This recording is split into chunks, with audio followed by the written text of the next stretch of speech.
Hello friends, welcome back to my channel. My name is Suhey with Suhey Plans, and today I'm talking to you about how I'm using the Wonderland 222 planner for goal setting and goal planning and execution. This will be somewhat of a chatty video, but I will be taking you through the layouts in here and talking about some of my inspiration for goal planning. And really this has been an unusual step in my goal planning this year, but I'm gonna chat with you about all of that. I tend to have chattier videos, so grab your favorite beverage and let's jump on in. I just took a swig from my Stanley there. All right, so I actually started using the Wonderland 222 planner at the beginning of October.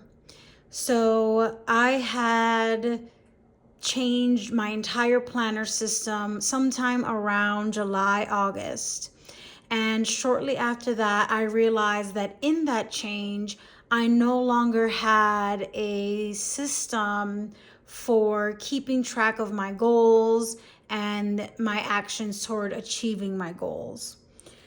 So I did a little bit of research and looked at some different planners, and I thought that the Wonderland 222 might be a good fit for my need for the 3 months remaining in the year.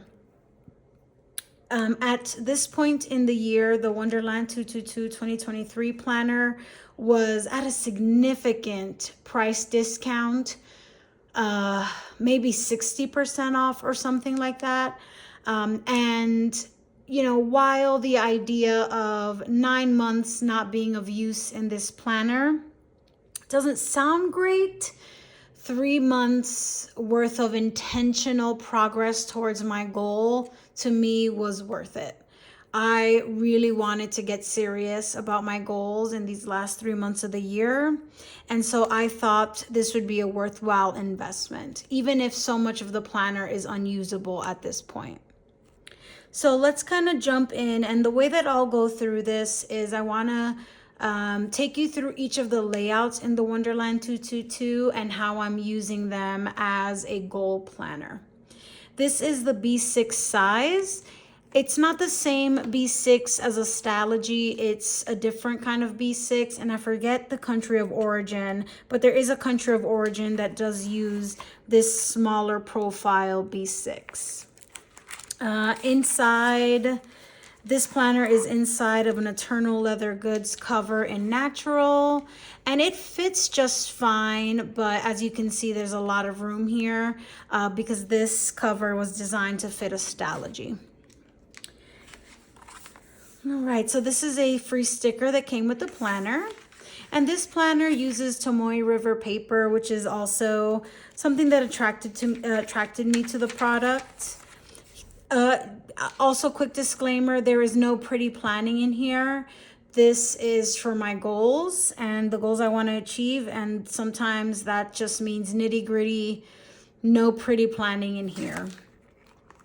So I used this key and index page for some just pen testing. So because I started this goal planner so late in the year, I don't have anything in this index page spread. But if I had started with it at the beginning of the year, I would have used this index to write down what my goals for the year were, along with any of the accompanying actions. I actually used the Power Sheets 2023 goal planner at the beginning of the year for my goals. I did not continue in this book, which is why I'm eventually using the Wonderland. But I did find the developmental goal pages at the beginning of this book to be really, really insightful and super helpful in helping me think about what my goals for the year would be. What I'm intending to do for 2024 is I want to use these same, use this template, but just write my answers out in a notebook, because I think this part of the system is really, really worthwhile. the unfortunate reality for me was that the entire rest of the book I quickly discovered wasn't a good fit. But these initial goal development and, working through what your goals are for the year, where you were in 2023, these pages were really, really helpful for me. And so I want to take this and put it into a notebook and write that out in a notebook. Then when I have my final list of goals, I would have intended to put them. So, these like final goals that I came up with, I would have put those final goals on this spread in the Wonderland 222, had I done it the right way. But planner helping is a thing, right? I'm a participant. So I would have had my final goals there. There isn't a lot of these blank pages available up front, so I don't recommend doing any of the work on developing your goals in here. What you could do if you really wanted to have everything in one place is that you can use the daily pages that are in the back of this planner as the notebook of sorts and in where you would be developing those goals. If you have no other intention for these daily pages, you can certainly do goal development in them. And there's plenty of pages back here to do that. I would not use this for daily pages. I'd probably use this for note taking otherwise. But again, there are plenty of pages in here that I could have used to develop my goals.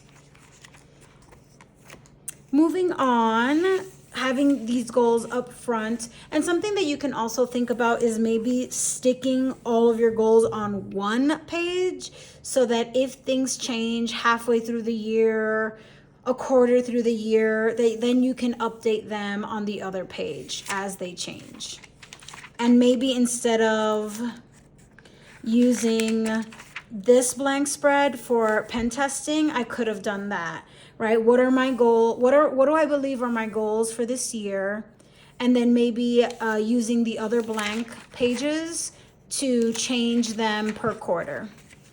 So I started January 2024 with these goals. They changed a little bit. I've updated them at quarter 1. Then I update them again at quarter 2. Then I update them at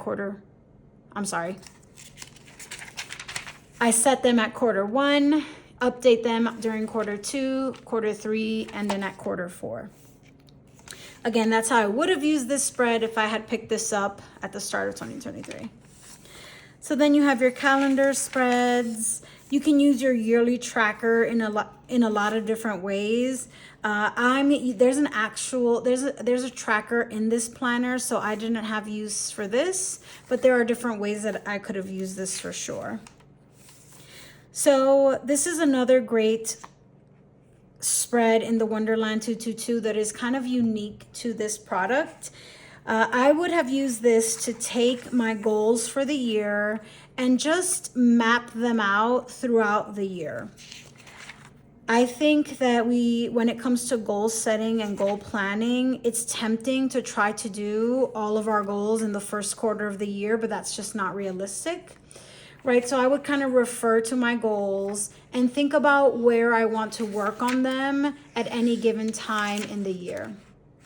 So for example, let's say one of my goals is to focus on a no spend. That's probably not a great idea in the months of October, November, December, when it's my daughter's birthday, Black Friday, and Christmas, right? Maybe I will focus on a no spend in the middle of the year or right after the holiday season, right? But this kind of helps give me a really nice visual and be able to map out where I want to work on my goals for the year. I really, really like this spread. It is a unique spread that I haven't found in a lot of other planners.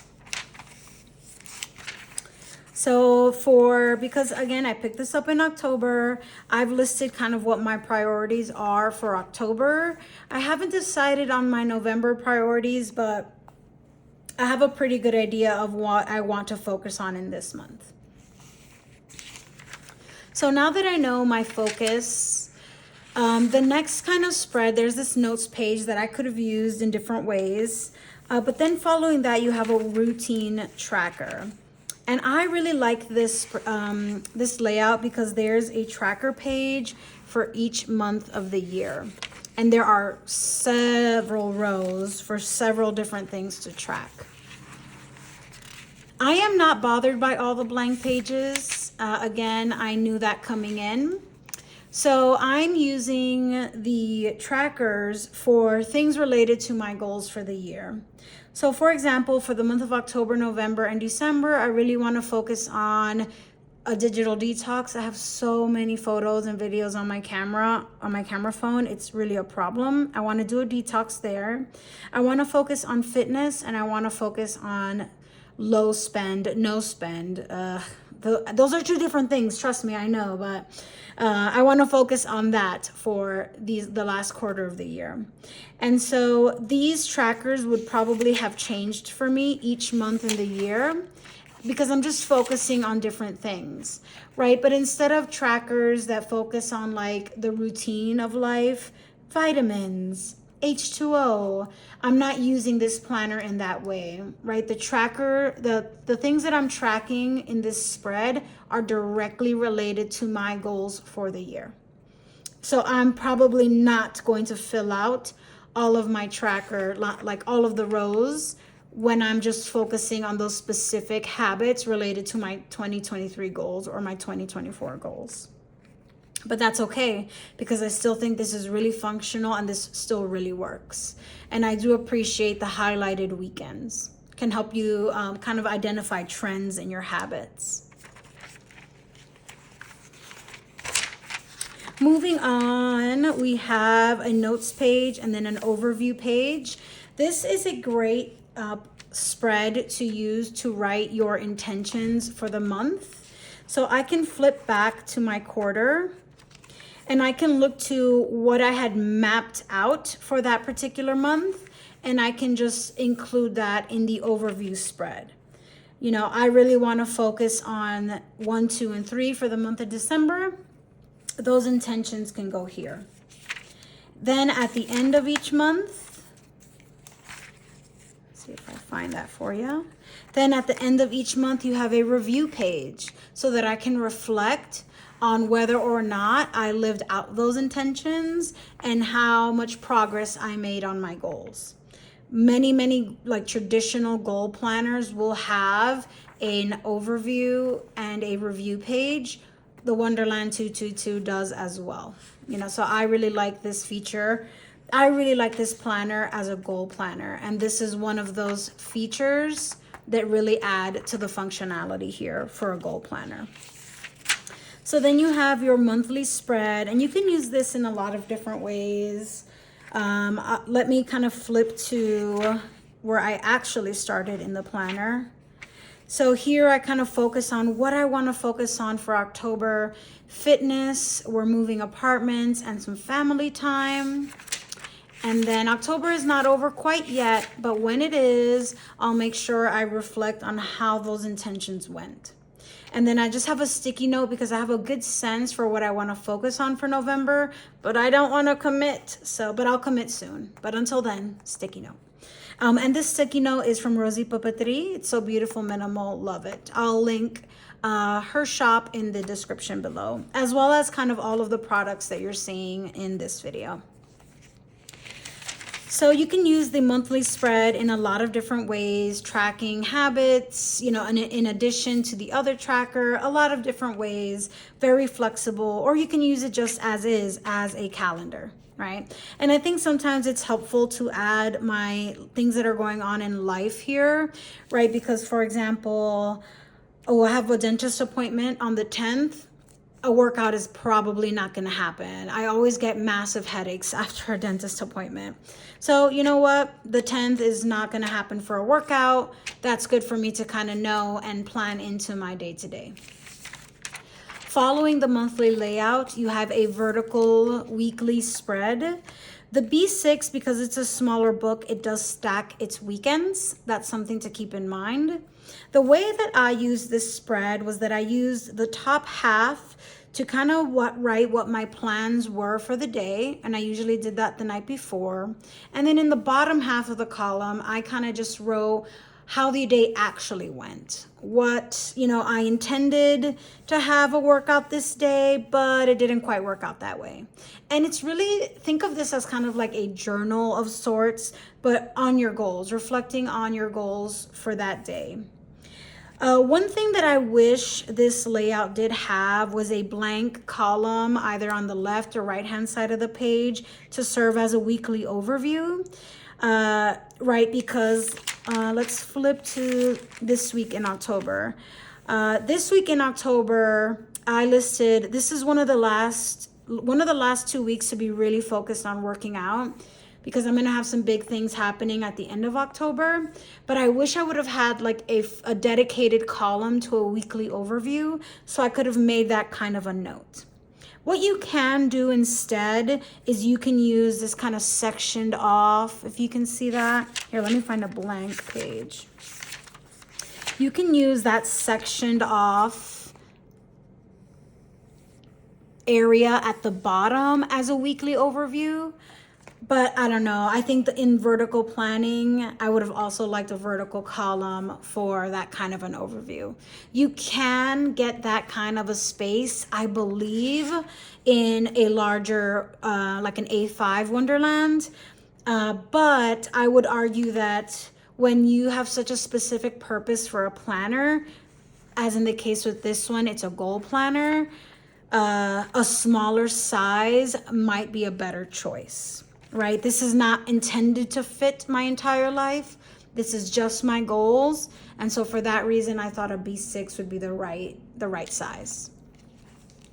All right, so this is very scribbly, all the things, just the thoughts and what, it's just me and my goals, and it's not pretty and it doesn't need to be, right? I think working on your goals every day is already a tall order. I can't imagine doing that and trying to make it look super pretty at the same time. Oh, look, my today flag is still there. Oh boy, that's okay. Yeah, so that is kind of how I used each of the days in this layout.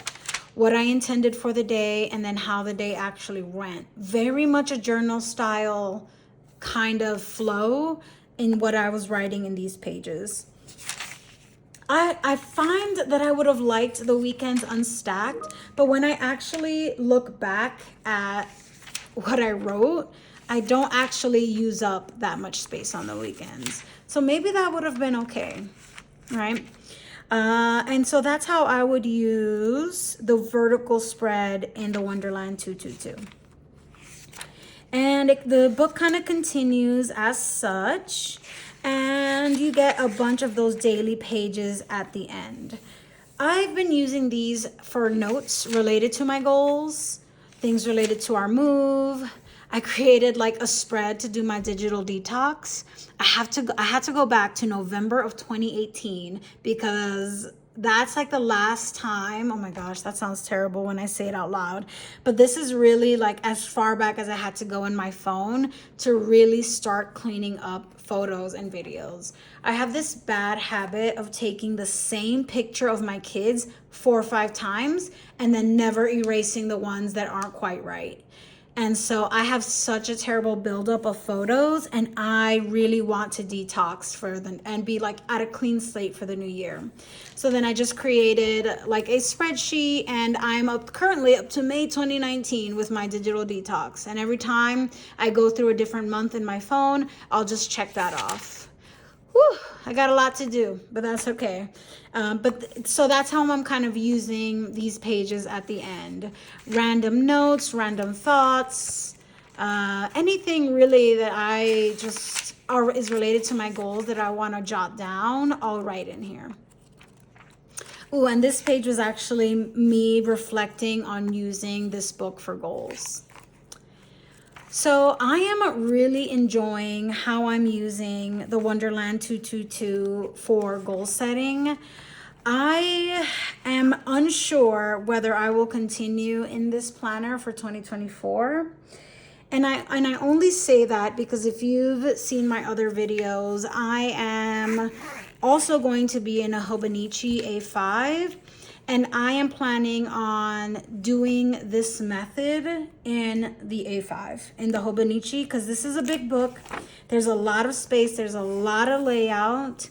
And I am thinking about doing the same kind of actions, the goal actions that I'm doing here, and doing them in the Hobonichi.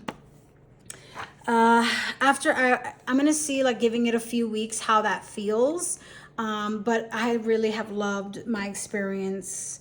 I'm just trying not to have a million planners, and I think that an A5 is so big it can do multiple things. So I'm hoping I can make this this goal planner system, I can translate it into the A5 Hobonichi. One thing I will say is that the Hobonichi misses the it doesn't have these quarterly like pages that the Wonderland has. So I'm thinking about creating like a spread on one of the blank pages in the back as an alternative. Also that the Hobonichi is missing is the Hobonichi does have one blank page as the start of each month. And I'm thinking about maybe cutting this in half with a pen, not with scissors, and using the top half to intend, using the bottom half to reflect. So I think I can translate my ideas here into the Hobonichi, but I am really, really enjoying this. And if I end up jumping ship, don't be completely surprised. Think of this goal planning system more as like a goal journal than a formal goal planner. And I think approaching it in that kind of a journalistic way with just short notes to myself, I think felt a lot more approachable, felt a lot more doable, less intimidating. I think the idea of daily goal planning sounds really intimidating. It can be really intimidating. But when I thought about this more as like a journal, right, related to my goals every day, it felt a lot more accessible. And of course, not even considering making this pretty, just using it for what it is. So that is how I'm using the Wonderland 222 planner as a goal planning system for the end of 2023. I'd love to hear about what you're using. If you're using a Wonderland 222, in what capacity are you thinking about the product at all for 2024? Any thoughts that you have on goal setting or some strategies that you think could be of use to me or other planners out there, I'd love to hear them in the comments. Thank you so much for watching with me today. I'm really hoping that you've accomplished some of your goals this year, or that you continue to kind of achieve what you want to strive for and live out your dreams in the new year. Thank you, y'all. Have a wonderful day.